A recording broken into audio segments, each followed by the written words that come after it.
Welcome to the Mac Power Users Podcast. I'm David Sparks, and joined as always by my pal and yours, Mr. Stephen Hackett. How are you doing, Stephen? I'm good, David. How are you? I am excellent. Well, the wind has finished, I think. I don't know. It's been crazy here in Southern California. Yeah. But things have calmed down a bit. I'm going to be putting my backyard back together as soon as we get done recording in the spirit of optimism, and all is well in the world. Good. It's a big week for you. We're going to get into that. But in the housekeeping section of the show, where we talk about things that aren't really topics, but things we should talk about, I just wanted to highlight a series I have going on 512 Pixels. It's written by a friend of mine named Kevin. Kevin is a old friend of mine. We've known each other forever.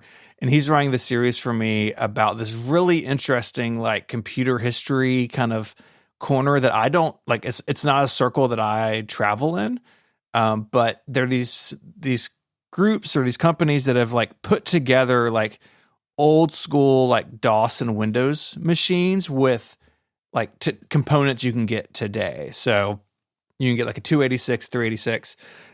For him, we ordered this laptop, and I say laptop like I'm doing air quotes, called the Pocket 8086, and he's kind of exploring it and this world. I just think it's really interesting because there are you can build a Mac from new old stock, and there's some people who have made replacement parts and stuff, but it's hard because you need the ROM and some specific components. And on the DOS and Windows side, that just wasn't true. And so this is a really it's a fascinating topic, and again, one that I'm not super familiar with. So I've been enjoying working on this with him. So the first two are out. There'll be at least one more towards the end of the month. But wanted to highlight to people who have, maybe you're a Mac Power user now, but you started out on DOS or Windows back in the day. This should tickle that part of your brain.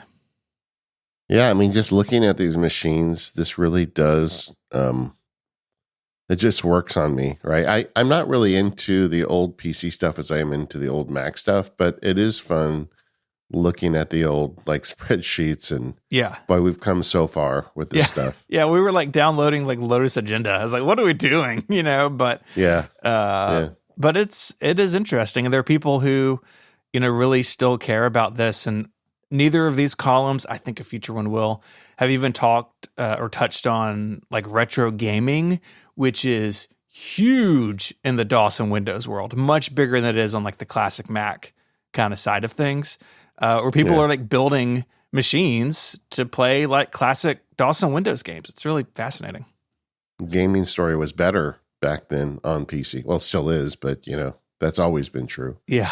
Yeah. Are you at all interested now? The big news this week in the gaming world is that Nintendo is making a new Switch. Is that something that's on your radar at all? It is. I was watching the ad thinking, oh, really? I was thinking Stephen Hackett has no idea what a Switch is. I do. We have a Switch. Okay. My kids enjoy it. I like Mario Kart on it. I'm not a gamer by any stretch of the imagination, but we have an original Switch. We didn't upgrade to the OLED or anything, and so it's definitely on my radar maybe for next holiday season. Christmas. Yeah.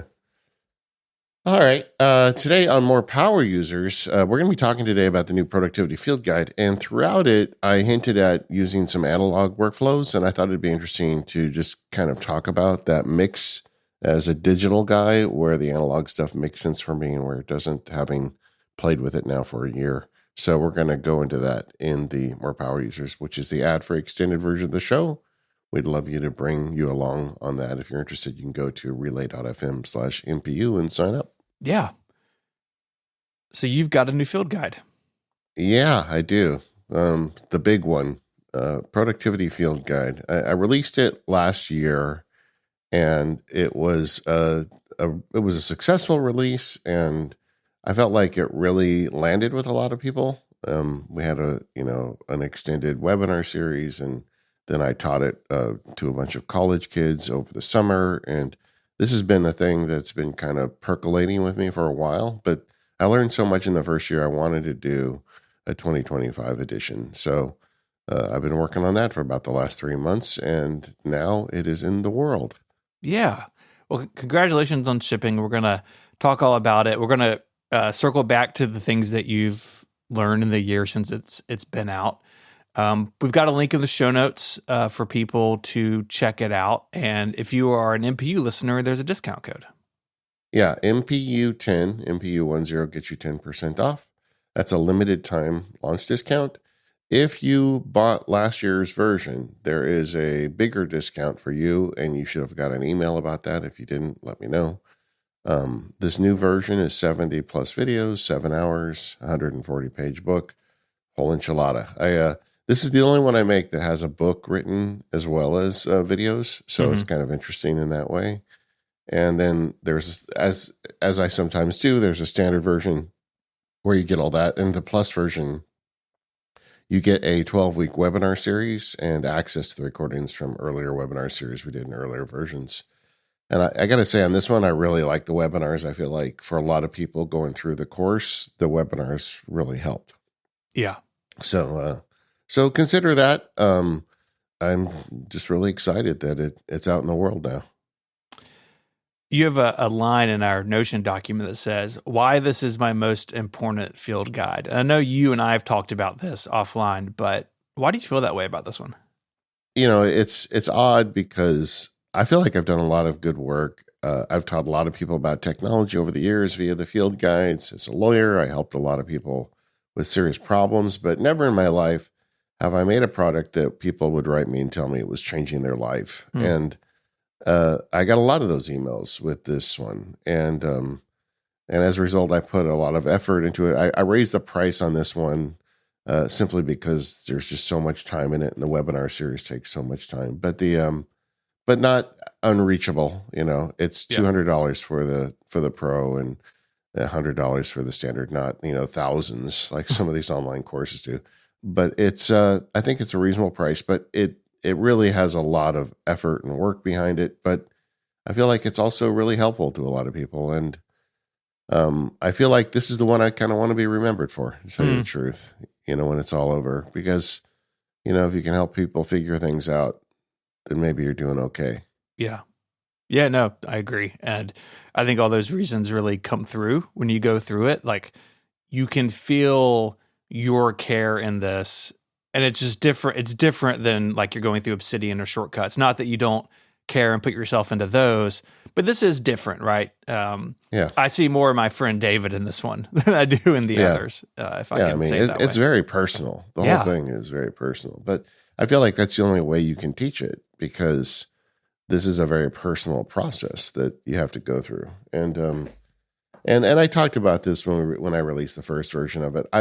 This product I've worked on for like close to a decade, and like I go up and down on like, should I release it or shouldn't I? I felt like, because I mainly talk about technology, would productivity for me even be resonant with people? And I think it is. I mean, I've got my own approach to it, but the goal of the course really is for you to figure out your own approach to it. I don't think there is a magic recipe anybody can give you that you just follow 5 steps and suddenly you figured it out. And honestly, I also feel like I'm mixed about calling it productivity field guide, because it's really not about productivity. It's more about just kind of figuring out what's important to you and pursuing that than being quote unquote productive. Yeah. And in fact, you've got this thing in there of like, if everyone did less, the world would be a better place, and it's not about doing. It's not necessarily about doing more with your time or being more efficient with your time. It's about doing the things you want to be doing with your time. Yeah. That's an important distinction, I think. Yeah. And I kind of developed this material just figuring things out for myself. So it took me years of kind of like working through this stuff. It didn't just like come to me in a flash, but that's my goal with the course, is to help you, skip the line at that part and get a working set of tools where you can then figure your own thing out. Yeah.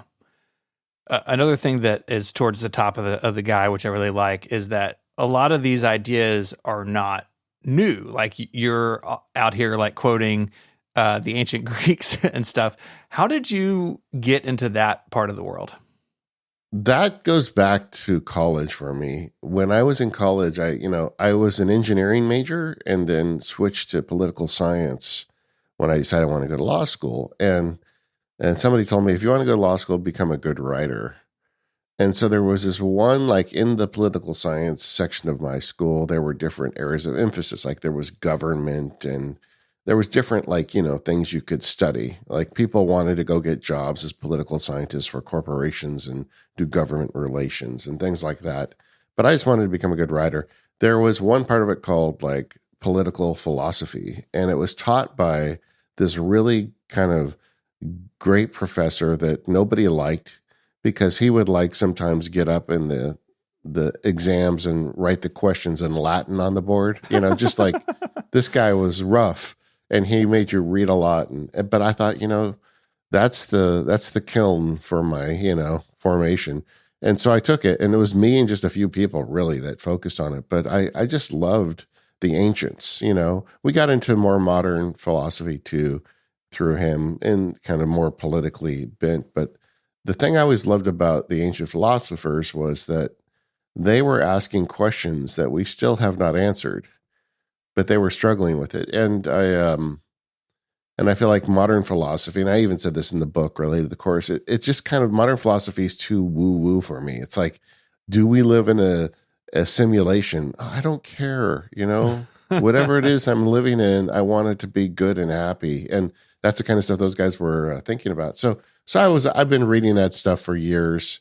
I really got hooked on it. I tell the story. I don't know how much you want me to go in this, but I tell the story in the course about how when I was in law school, I got a scholarship and I had to be in the top percentage of the class to keep it. Mm-hmm. So I tried to use some of the Greek teachings to pursue kind of my best self as a law student. And I felt like that really helped me.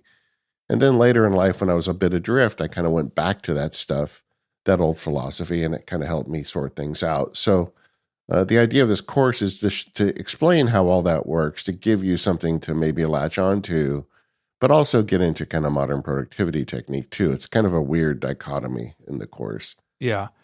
I've been having this sort of ongoing conversation with my daughter, who is a freshman in high school.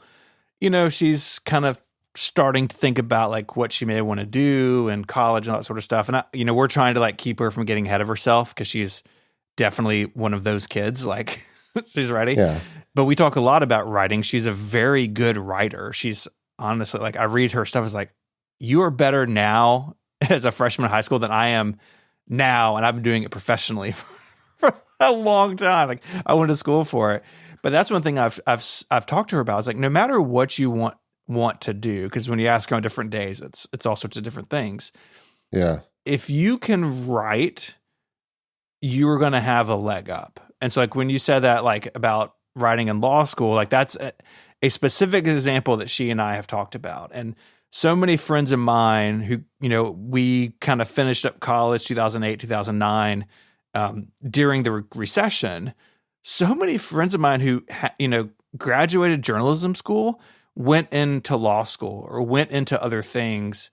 And I think as we go through this, like a lot of what this course is having people do is to think about things and write things down. And so even if you're not writing to publish, like just writing for yourself is an important skill, and one that I think I paid good attention to it in school, and I just hope that other people do too. Yeah. Yeah. It is, it's so important to be able to express yourself. And even in the age of AI, you still need to learn to write. Yeah. ChatGPT can't tell you how you feel, Yeah. Not yet. Yeah. This episode of the Mac Power Users is brought to you by 1Password. Go to 1Password.com/MPU today to get 20% off your plan. 1Password is the password manager used by big Fortune 500 companies, but it can also be the password manager you use individually and with your family. That's because it started out that way. 1Password has always focused on individual users and has some great offerings. With 1Password, security isn't a feature, it's a foundation of the system that you're in. You've got the 1Password team at your back the whole time. With 1Password, security doesn't have to be complicated. Just remember your 1Password and the application does the rest for you. They are fully baked into the Apple ecosystem with support for Touch ID and Face ID, making everything simple no matter what platform you're on. And they also solve that pesky problem of sharing passwords. With 1Password, you can securely share logins, credit cards, and Wi-Fi codes with appropriate permissions without putting yourself at risk.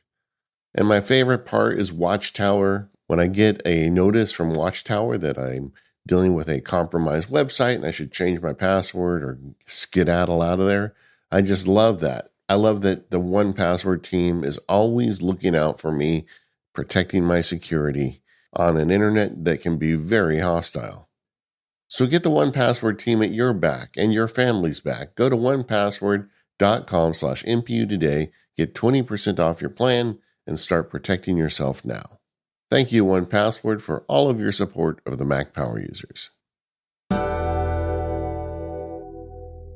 So I went through the course and I had just a handful of things that I wanted to touch on. We're obviously not going to give away the whole thing. But one thing that I really resonate with is your idea of roles and not goals, spending time on sort of your areas of responsibility or the different, like at one point you talk about as like relationships with others, relationships with yourself, sort of thinking about your life in terms of that and not, oh, I want to achieve this or do that or purchase this car or whatever it may be. How did you get there? Could you talk a little bit about that? Yeah, I just kind of stumbled into it, honestly. So, like I said earlier, I was using kind of the Greek stuff to get through law school. But then I got just started raising a family, being a lawyer, and just working hard, trying a lot of cases. And like I spent my late 20s and 30s just getting up every day and doing whatever seemed like the thing I had to do. And like in the back of my mind, I felt like I was a bit on autopilot in my life, but I never would stop to figure it out because I felt like the process of figuring it out might be kind of scary and I didn't even know how to get started, you know? And so when I was in my early 40s is when I finally got around to it. And I did it on my birthday. I just took a notebook to a Starbucks and I just went in and started writing about my life. Like, how's it going with, and it went on for like a couple of weeks. I just wrote and wrote and wrote. And I didn't know what I was aiming for, but I thought I could maybe get my arms around my life a bit if I just kind of got more introspective about it. So I did that. And as I was working through it, I thought what I would be doing is heading towards a set of goals. Like I thought once I got done writing everything, then I could look through and read it all and say, okay, well, these are my goals for the next year. But everything, you know, the thing that you realize when you think about it is goals are very transitory. Like if you want to, write a book, what happens after you ship the book? Well, the goal is no longer there.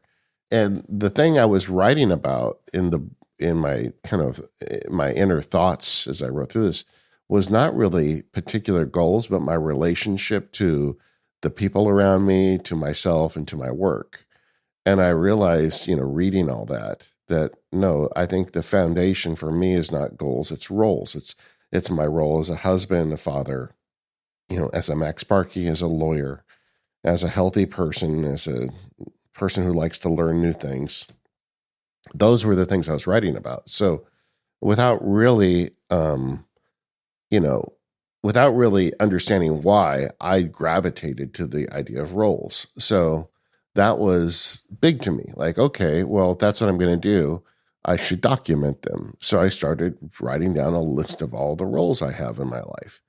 And like I said, this is probably over 10 years ago that I started doing this. And that's kind of how I got there. Sorry for the long-winded answer. No, it's fine. I can picture Jim editing this episode and be like, man, MacSparky just going for it. But that's good. Yeah. We want to hear from you on this stuff. Yeah. What struck me and this is not a new idea to me either. It's one that I've thought a lot about over the years. But what struck me this time going through it is this isn't as alien of an idea as it may seem at first. Like, I think a lot of life, we operate sort of in the roles sense of categorization. We may not think about it, or we may not, put it to paper when we're thinking about who we want to be and what we want to do. But that's kind of how we as humans operate, right? Like there's the me at work, and then there's me at home. And, I'm not severed. I've been watching Severance on Apple TV Plus. My word, what a good show. I'm the same me everywhere. I'm not separate, discrete people. And sometimes those things bump into each other. And, like there's sometimes gray area between being a spouse and being a parent, or being a coworker and being a friend, and then your relationship with yourself is kind of all in there. But taking the time to tease those apart, to write them down. I did this going through the course, and actually found it kind of surprising, just as I was kind of just writing as things were kind of coming out of me, like the way I categorized some of the things, or like different relationships with individuals or institutions kind of being maybe not where I thought they were. It's a very useful practice, and one that I think, and you say this, is worth revisiting on some sort of ongoing basis, because relationships change, circumstances change, right? You're a parent for a long time, and then your kids go to college. Maybe you're single and then you're married, or you are an employee at a company and then you're an owner of the company. Like these roles change around us, and so we should be thinking about them sort of on an ongoing, regular basis. Yeah, I got news for your brother. When they go to college, you're still a parent. Well, but but even as your kids get older, like some of your roles, the role changes. Yeah, yes. It's a going from I'm literally keeping this baby alive to you mentioned this, like helping one of your daughters like purchase her first car and like letting her drive that decision, but you're being there. Like it's a different role. Yeah, totally. And, it's interesting because there's an exercise in a course where I call it like carrying water, like just audit what you're doing every day. And then just for a week or two, just write down the things you do through the day, and then go and look at which role each one belongs to. And something that happened in the first year that I didn't expect, but it's obvious in hindsight, is a lot of people would go through that list and they'd find things that didn't point to any of the roles they'd identified. Instead, it pointed to a completely different role that they were taking on kind of unwillingly. Or people would say, well, I identified my roles, but I don't like them. These aren't the roles I wanted for my life. But everything I'm doing is pointing at the roles that I'm least interested in. And it's like there's a crisis moment, like when you realize that. It's like, okay, well, it's time to start making change. Now. That's the thing, right? It's If you're on autopilot, you don't realize you're wasting your time. None of us are getting out of this alive. I hate to be like morbid about it, but it's true, right? We all have so much time to do what we want with our lives. You don't want to get to be 80 years old and look back and say, wow, I spent the whole time, selling aluminum siding. What I really wanted to do was join the circus. You should figure that out. Yeah. And by doing this exercise, it gives you a window into what's really going on between your ears versus what's going on with your hands. And I think it's important. It is. And you talk about the importance of those reviews. For me, I operate sort of in my review cycle of this stuff, both quarterly and annually. But that doesn't mean that I'm only thinking about it once every 3 months. Like I have an Apple Note basically for each year. I was so happy you used Apple Notes as like your example app throughout this. I was like, perfect. Because, have you seen that it's like a meme? It's like on one end, it's like someone like a genius. And the other end, it's like someone who's not a genius, but like in the middle, it's like, something like Apple Notes is always the answer is kind of the point of it. Yeah. It's true. And what I tell people and kind of how I think about this is like, I have these roles. I sort of have like some of the stuff written down throughout the year, but as things happen that like make me think in these ways, I will open Apple Notes and I have like a running log at the bottom of the note of just like, next time, for your Q1 review, like remember that this thing happened, or you had this conversation, or you made this decision. Because even quarterly, I find it can be kind of hard to remember specific things that I may want to document or I may want to journal about. And so just because in my task, actually I have it in my task manager, like perform quarterly review, perform annually review. I need to be thinking about these things more often and more intentionally. And that's been a practice that I've really started really 3 or 4 years ago of like thinking about these things. And when something happens, like interacts with them, write it down then. I may not be able to fully explore it in the moment, but at least write something down to have, maybe even if it's just a trigger for later.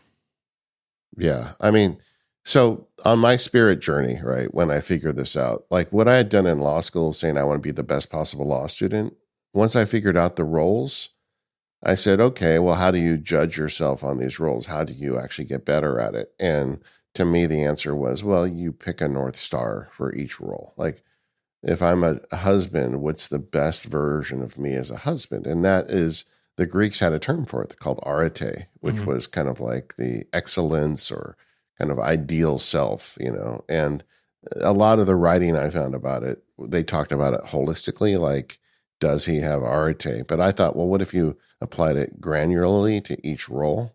So then I write out these statements of like, what are the traits of me as the best possible husband and father and Max Sparky and all the roles I go through.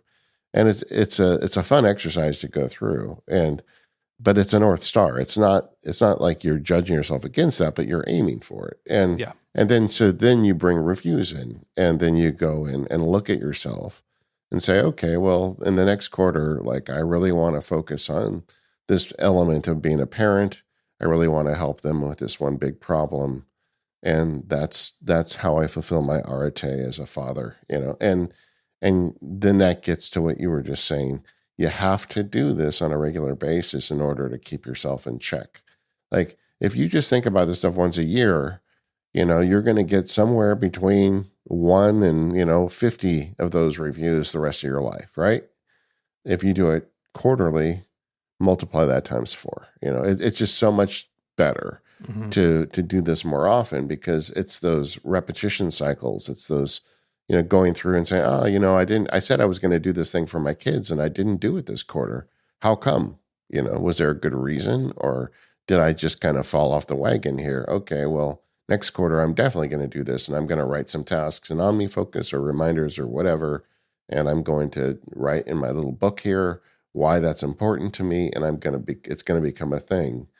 And then this is the beauty of these reviews is, now having taught this course for a year, I'm hearing from people who've done 4 quarterly reviews now, and they're like telling me their success stories. Like, it's like I made real progress in a couple roles over the last year by checking in on them and pursuing the arete. And it's like, the stuff works. It just takes time, and you have to do the reviews. That is the one thing I learned in the first year.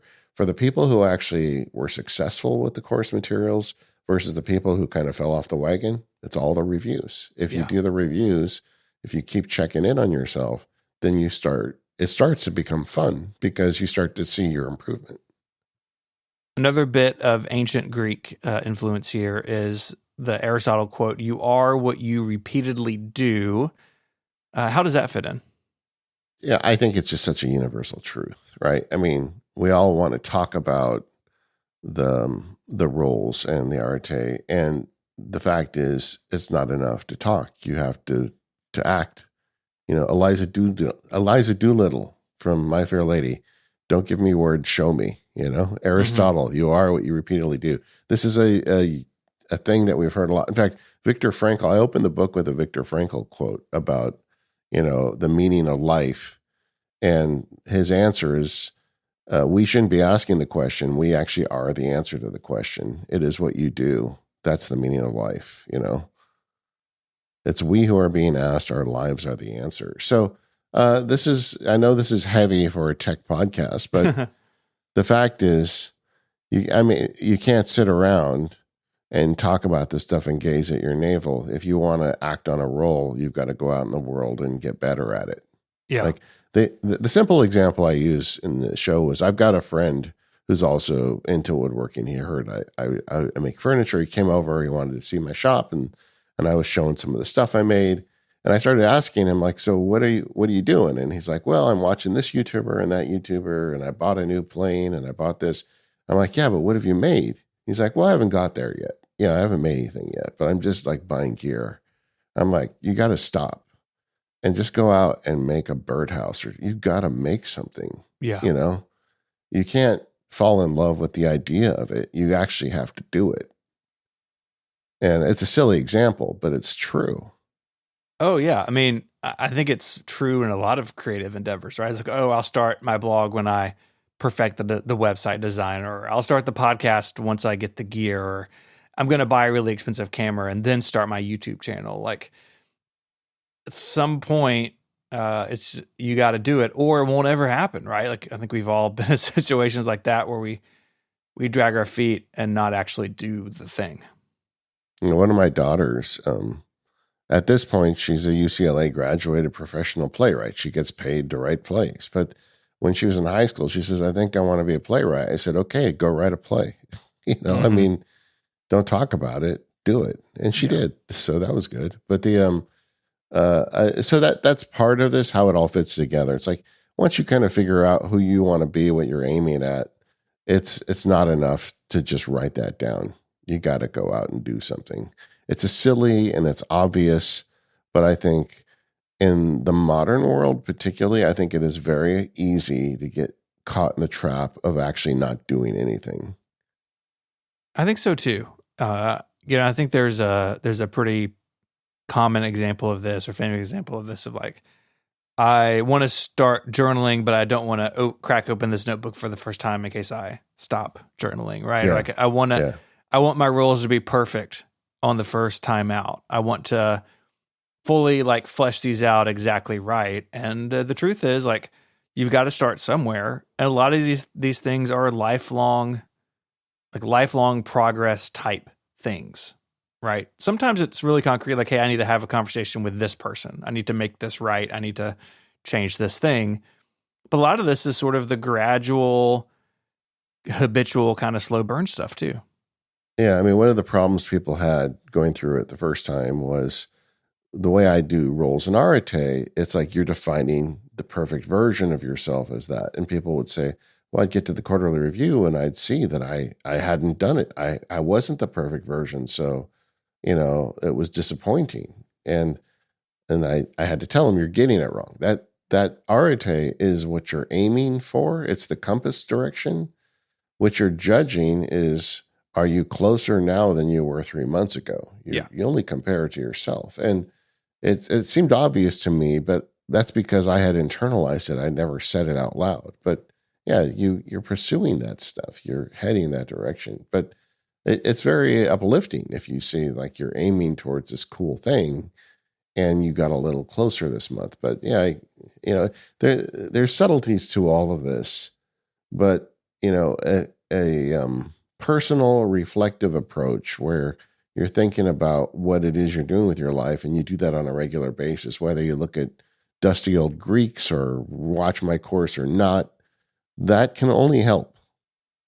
Yeah, that's well said. We are a tech podcast though. Yeah. So I do want to talk a little bit about scheduling and sort of the inherent friction that some people feel between calendar and like calendar events and task management, and how that fits into this.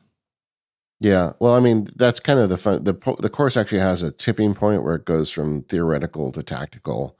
And like one of the things I talk about, something I started writing about years ago, was kind of block or hyper scheduling and using your calendar to make progress on things that are important to you.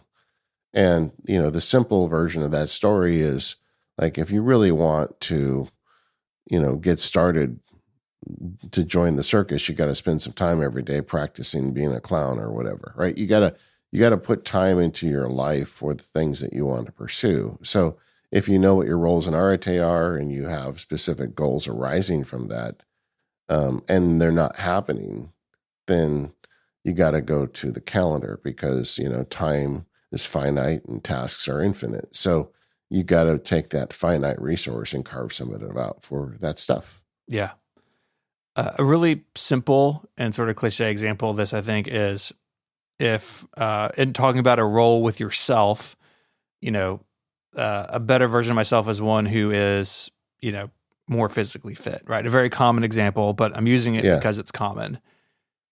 It is really easy if you have like a repeating task in your, OmniFocus or reminders or whatever, says go to the gym.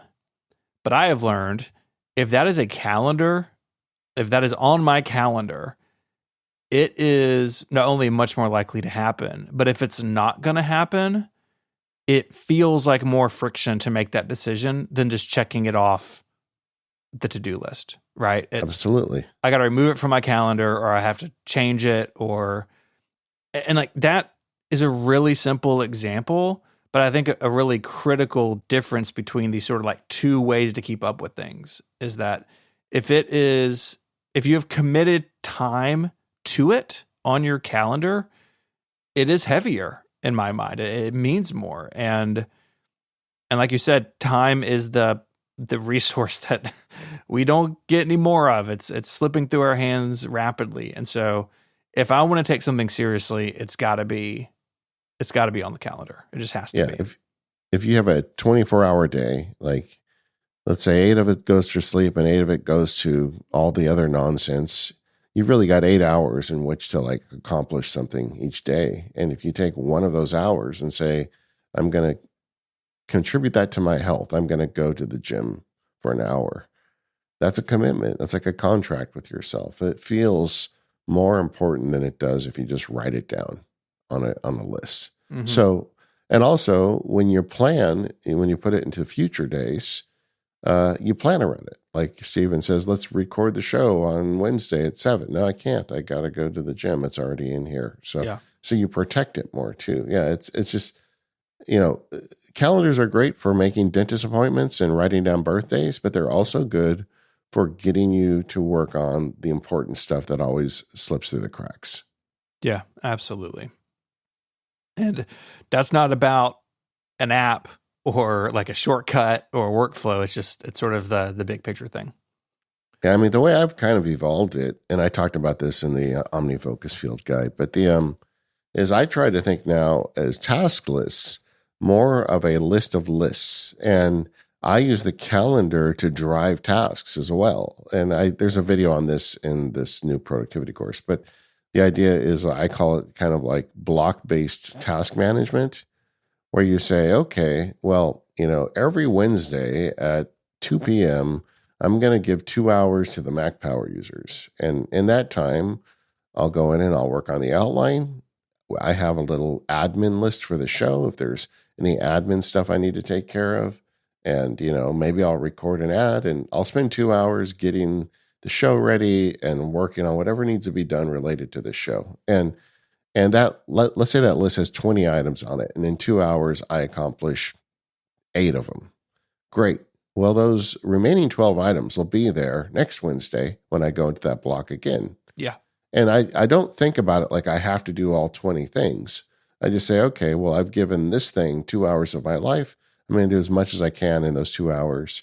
And then every week I'll give it 2 hours on Wednesdays and see how that goes. And if that list starts getting long, let's say it gets to 30 items, I'm like, wow, there's stuff in here that I'm not getting done that needs to get done. Well, then I will adjust the block. I'll give it 3 hours, or I'll do 2 different blocks during the week, and I'll just kind of find a way to extend the amount of time I devote to it and not look at the task list as the driver, but the actual time I've allotted, because the finite nature of a calendar, it really forces you to decide what matters. And if there, honestly, the reason that there's no more Automators podcast is because I was out of room and blocks. Mm-hmm. And I felt like that was of the things I was doing, that's the one that made sense to let go. Yeah. Yeah. I mean, that is one reason that I time track really pretty religiously at work, because it gives me data to help make those sorts of decisions. Right. And that's sort of like the other end of this in some ways. But if it's just a task, there's no concept of how much time it will take or importance or what time it took, or even if you did it or not, right? Maybe I just checked it off and didn't do it. And to me, the calendar feels really different. This episode of MPU is brought to you by Ecamm. Ecamm is the leading live video production and live streaming studio built for macOS. And it's not just for live streaming. Ecamm is great for simplifying a bunch of workflows. It's super simple, so you can get started quickly, but it also has everything you need to create just about anything with video on your Mac. The Ecamm app lets you do it all. Whether you're streaming, recording, podcasting, or presenting, everything is there in Ecamm, including support for multiple cameras and screen sharing, and a live camera switcher lets you direct the show in real time. And you can save scenes in Ecamm, so it's one of my favorite things. You can have all your presets set up, so if you're doing something like on a regular basis, you're not rebuilding it every time. I really like that. So stand out from the crowd with high quality video. Add logos, titles, lower thirds, graphics, show your screen, drop in video clips, bring on interview guests, use a green screen, and so much more. Ecamm's members are entrepreneurs, marketing professionals, podcasters, educators, musicians, church leaders, bloggers, and content creators of all kinds. And Ecamm for Zoom is now available to everyone on the pro level plan. So you can automatically send Ecamm Live's audio and video output into a Zoom meeting, webinar, or event, and add up to 8 Zoom participants as camera sources in your broadcast or recording. Plus, you can automatically create individual participant audio and video recordings, and you can add your Zoom chat messages to your broadcast or recording as text overlays. This integration is really cool. So to get 1 month free today, go to ecamm.com/MacPowerUsers and use the code MacPowerUsers at checkout. That's a whole month of Ecamm Live for free at Ecamm, E-C-A-M-M, ecamm.com/MacPowerUsers. Our thanks to Ecamm for the support of the show. So, I did this last year. I'm doing it again this year. One of the reasons why I was eager to make an update is because I learned a ton doing it the first year. Like I said, we did, I think, 12 or 13 webinars last year. And then we also did quarterly webinars in that field guide. So we got back. I invited everybody who was on the Plus edition to come back at the beginning of each quarter and do quarterly planning as a webinar too. So there was a bunch of feedback. And then I taught it. I did the high school and college kid version of it during the summer. And so I had all this feedback and ideas from people. And then I've heard from a lot of people. So I guess the roundabout thing I'm saying is I learned a lot in the first year. Yeah, it's when we talked about this, months ago, that you were going to have an update to this. And I would love to know, like, in getting that feedback, you're learning, like, how did you sort through that? How did you decide what areas were worth further exploration versus what was good? Like, kind of how did that process go? Well, where people struggled, that was a big point to me. And I was taking notes throughout the whole year where people were struggling because I wanted to answer those questions and have kind of build into the course as much as I can answers to those questions. So the first thing I did was took my notes from all of that stuff, and any significant questions I would answer, whether it was a new video or additional text in the book or whatever made sense. I answered the questions. The other thing I did, I think we talked about this on one of the shows, is I fed the transcripts of all the videos I'd recorded, plus the book, plus all the webinar transcripts into Notebook LM. And I started querying that, which is kind of an academic AI about, what were the bigger questions that came out and, where could I have done better on this or that? And it gave me some ideas as well. And so I just had a big list of that stuff. And then I just started making videos and writing text to answer all of them as like little mini essays. And the book grew by, I think, about 40%. So it was like 90 pages of content. Now it's 140. And then added a couple hours of videos to the course, answering all that stuff. Yeah. How different is it starting a course from new as opposed to updating one? And I imagine sometimes it's relatively simple, like the shortcuts field guide. Hey, shortcuts is on the Mac. That's a new thing. I need to address that and go through it and figure out how to talk about it. But something like this is obviously different. But what are those differences? Is one, more challenging or challenging in a different way? Yeah, it really depends. Like the shortcuts is a bad example because shortcuts on the Mac is so different that it's really, really required a different course. But but like if Keyboard Maestro has an update, I'll do a free update to the course, just saying, well, these are the new 3 or 4 commands you can do and things that you've got. But this is much more than that. This is, like I said, it's significantly more content, and I'm going to run the webinar series again. So it's like a whole new edition. And the basis that I had last year, I think, was solid. I mean, it's not like I've changed my approach to this stuff, Right. but there's so much refinement that was in my head that I didn't really cover the first time because, when you live with something for 10 years, you know the answers to some questions that somebody that just picks it up are going to have, and you don't always communicate that until you start hearing them. So, this version is really meant to make it easier for people to get on board and hit the trouble spots head on. And that's a lot of work, honestly, because now you're getting into the space of, how do I communicate this in a way for somebody that's new to it that makes sense and doesn't, isn't off-putting. Yeah. One change that I did notice, and you called it out at some point, that in the previous version, you did not share your complete list of your roles, right? There, you were like, this is obviously private. There's something I'm not going to share. But in the 2025 version, you do list a much fuller document. Why did you change your mind on that? Because it seems like a big deal to share all of it. Yeah, that's been on my mind from last year too, because I felt like, it is very private how do I want to be a better father or something. But there were so many questions, and a lot of people kind of got on the wrong track when doing RTI statements. And then if you don't get that right, then you kind of get stuck there. Mm-hmm. And at the same time, do I really care if everybody knows what I think a perfect dad is, as of January 2025? Because those statements, I change them every 3 months. So it's kind of a window in time. I just decided heck with it. And I just put the full thing in there for all of them. Yeah. And I don't know, part of me worries that it makes me sound like some guy who's full of hot air, when you read those RTA statements. They are kind of like inspirational, and I'm not a big fan of that fluffy stuff, but I feel like this is where it needs to be. So either way, I put it all out there, and I'm just going to let the chips fall where they fall. Yeah. Maybe someday somebody will rub it in my face, but it's there. If it helps people do a better job with this stuff, I think it's worth it.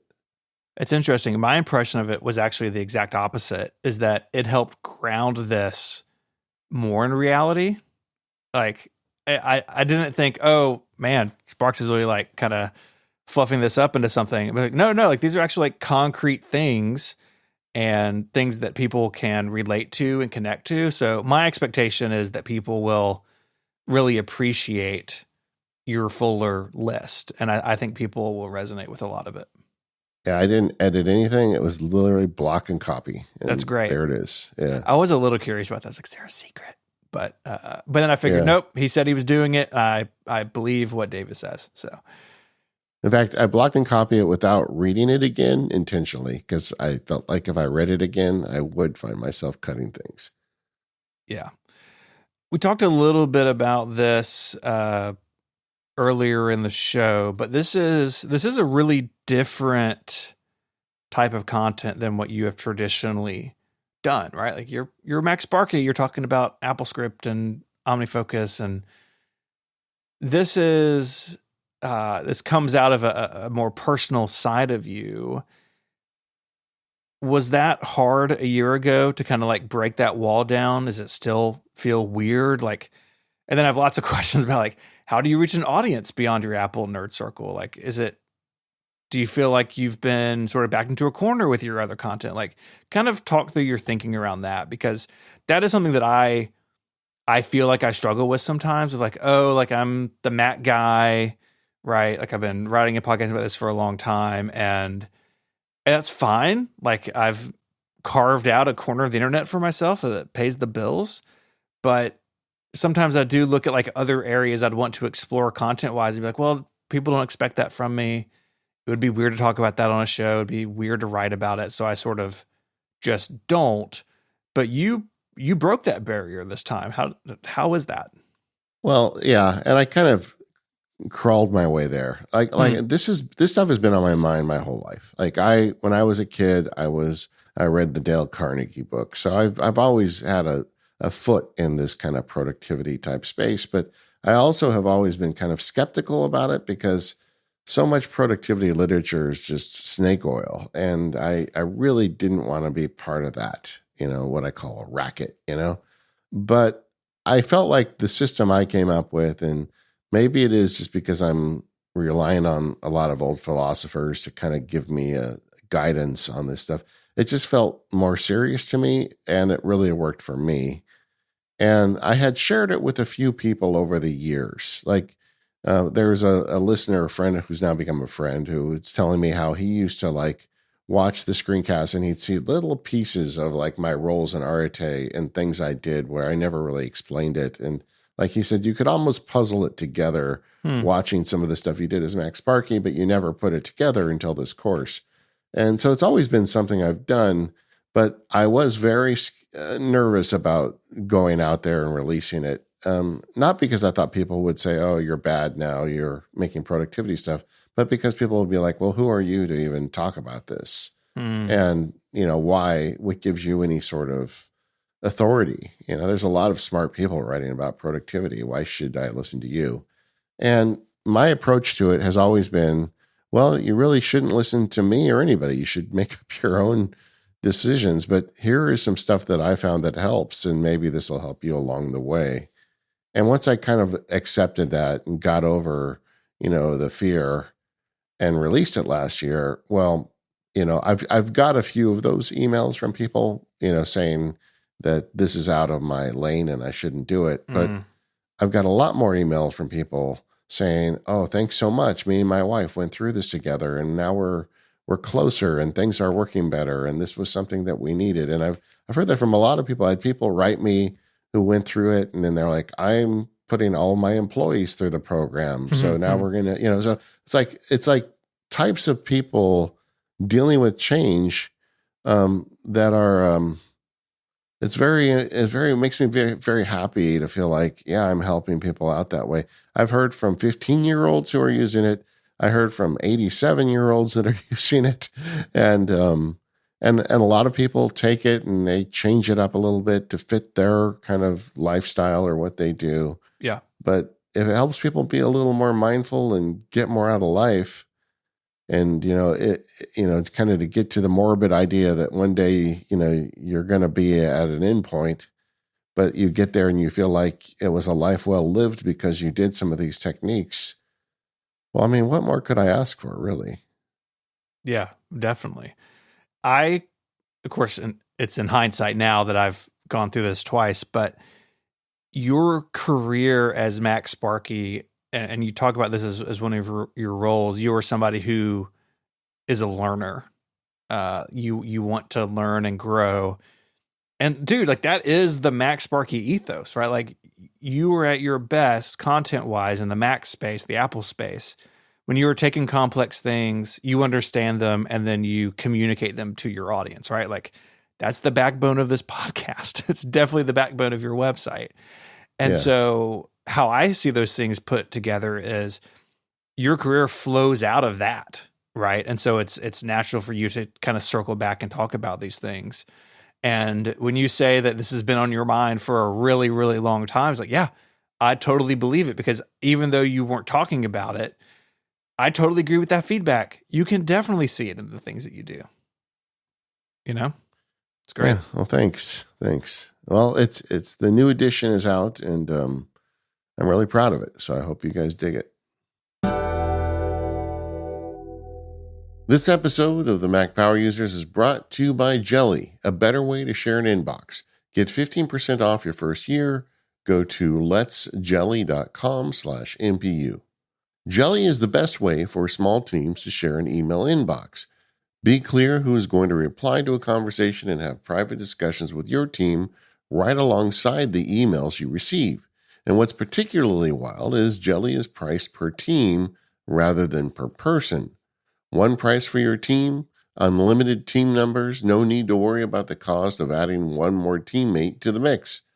The team building Jelly is a small team themselves. They know that the communication between small company and their customers is one of the most important factors in their success. Whether it's emailing with your existing customers or selling your products and services to new customers and clients, Jelly puts that conversation front and center and makes team collaboration easy. Jelly isn't only great for small businesses, but it's also great for any small group that needs to share conversations among a few people.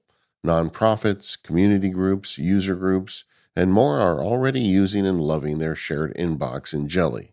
For Mac Power Users listeners, Jelly is offering a discount of 15% off your first year. Just visit letsjelly.com/MPU to sign up for Jelly. It's free to try.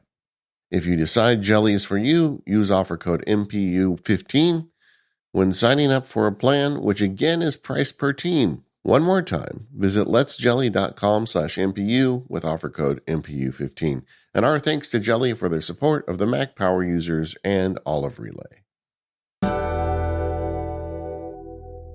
One thing I want to touch on before we leave is some production changes between version 1 and version 2 of this, but also how this field guide is a little bit different than some of the others. I want to start with video, and we spoke a little bit about this in a more power user segment when you were going through equipment changes, but you have continued to up your video game. What are some differences now than when you put this together initially? I feel like a little more refined. I mean, one of the big reasons I built the studio was for this field guide. I wanted, because I knew this is one where I would be talking to the camera a lot, and I didn't want it to be like a hostage video. I wanted it to be kind of fun to watch and entertaining. And because so many of my field guides is like you're looking at my screen, and there's action on the screen. My face doesn't matter. But this one, my face is in it a lot. So I wanted to make that good. And this year I changed up a lot in terms of like refinements. Like I used a tighter lens on it with more bokeh. I changed the angle so there's more depth to the camera. Just kind of learning things throughout the year and making improvements. So I feel like the camera shots for this year's are better than last year. Yeah. And like I did this last year too, but I bought a little sled that shifts a camera from right to left. So that's like a B camera. So you don't just look at me the whole time. It shifts occasionally to me shooting. And by the way, I did all that in Final Cut myself. Nice. Final Cut's awesome. So I've got that moving second camera, and I think it overall looks better. The lighting's a little better, and all that stuff just gets better slowly. And I also changed out the microphone. I didn't realize I used the podcasting microphone for last year's videos. For this year, I used a shotgun, which allowed it to be further away from my face, but actually the audio is a little better, I think. And just all sorts of like little changes like that. So I got better at production this year. One of my favorite things about the video from a production standpoint was just seeing more of your office. Like you've got those shots on the side. You have one shot where you're talking about analog tools and you were at your writing desk, which is something we've talked about before. But seeing you in that context as you're talking about it, I thought was really effective. And like, I loved seeing kind of at points I found myself looking over your shoulder and like scoping out what changes you've made in your studio over time. Sure. And I think it works. And I think seeing more of your space and like, even the fact that you built it, like it makes this more personal than I think it would have been otherwise. Like a lot of the video feels warm and like, yeah, we're just like sitting in a nice room talking about something as opposed to you preaching at me or something like that, right? From on high, like we're having a conversation. And so I think all the changes were really good. Thanks. That's what I was going for. So I'm glad it worked. And hopefully I can continue to improve at that. Yeah. Video stuff is hard, man. It is not double the work of audio. It's way more than that to get that good and right. The one thing I do that is breaking the rules is I don't use a prompter. Like, because I wrote a book at the same time that I did these videos, I knew what I wanted to say. Mm-hmm. And at most, I would take a little note card and write like a few bullet points and then just gaff tape it above the lens, So I had the points I wanted to hit, but I just talked. Mhm. And I would take 2 or 3 takes of each one of me just talking. And then I would pick the one that I like the best. But the whole thing is like, there are no cuts in any of those videos. It's just like, I noticed go. that. I was like, oh, he just talked for like 8 minutes or whatever it is, which is very impressive. But it does show that you have this stuff sort of backward and forward. I definitely noticed, like, I don't know after how many videos, like, I don't think I've seen a single cut. Like, you change angles sometimes and maybe you're hiding a cut in there, but no, it's not like cuts on YouTube. When Marquez Brownlee's talking to the camera about the new iPad, like, you see the cuts, right? like, oh, and there's very little B-roll, right? That's the other thing. That's the other trick in video is like you have sort of a rough visual transition. Like B-roll solves all problems, right? Like I'm showing you a panning video of this iPad, and what's happening behind the scenes is that I'm between take 2 and take 4, and the audience isn't going to know. I picked up on it. I don't know how many people will, but it definitely jumped out at me of like, oh, you're just talking about this stuff. Yeah, I felt like because B-roll seems like it would make sense. But for the kind of stuff I'm talking about, it's kind of serious stuff. Like, what am I going to talk about with B-roll? I'm like, I have like a picture of like Marcus Aurelius on a horse or something. What am I going to do with it? So I don't really have much of that. Adina Hurley did some art for me on the first version. Yep. We were lovingly called Stick Sparky. I love and Stick occasionally Sparky. I would put that in there. But again, it wasn't covering cuts. It was just in there. And this year, Adina's got some other stuff on her mind, as we all know now. Yeah. So she didn't do any this year, but hopefully at some point I'll be able, once life gets more sane for her, maybe I can get her to do some more for me. But there aren't a lot of cuts, but that's one of the reasons why I got the sled and did that B camera. So at least you can cut that once in a while. Yeah. And I tried not to make them too long. I wanted, this stuff is not that hard to grok. You just got to like hear it. Mm-hmm. The hard part of this is actually doing it yourself. Yeah. Well, I think the length is also important because a lot of these videos have like, hey, you're going to go off and write these things, right? And so I can watch you talk about it. I can go do something on my own. I can come back to it. It feels like I can kind of do it a bit more at my own pace as opposed to, gosh, these are 4-hour-long videos. Like, yeah. You know what I mean? Mm-hmm. It's good.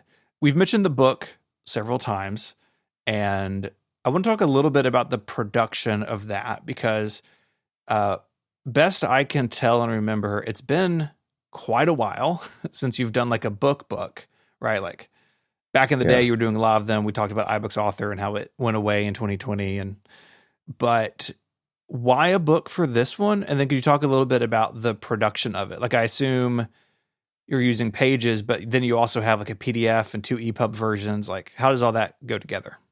Yeah, I mean, a lot of people ask me who used to buy my old books are like, hey, how come you don't do books anymore? And I feel like for the tech stuff I'm teaching, it just doesn't make sense. To write a book about OmniFocus versus just showing you, it just doesn't make sense. But this stuff I've been writing about in my own journals, and some of the stuff in the book is just frankly stuff cribbed from my journal about like how to do something. But so I've been writing about this stuff for a long time. And so I had like the guts of a book put together already. And at some point, in fact, I had started writing this before I was doing field guides as video only. So I had already written a bunch of it, but then I had to go back and redo it all. And so I've kind of had the guts of a book for a long time, but I felt like this is one where a book made sense. Some people learn better with a book. Some people learn better with video. I've got all the material in both. And, so that just made sense to me. But the iBooks Author is gone. So the platform I used was Pages, because Pages has the ability to export out to EPUB, and it looks attractive, and you can make something kind of nice. And I used a bunch of my old tricks from the days that I did iBooks Author to, embed page numbers and section headings and, make it look like a proper book. Mm-hmm.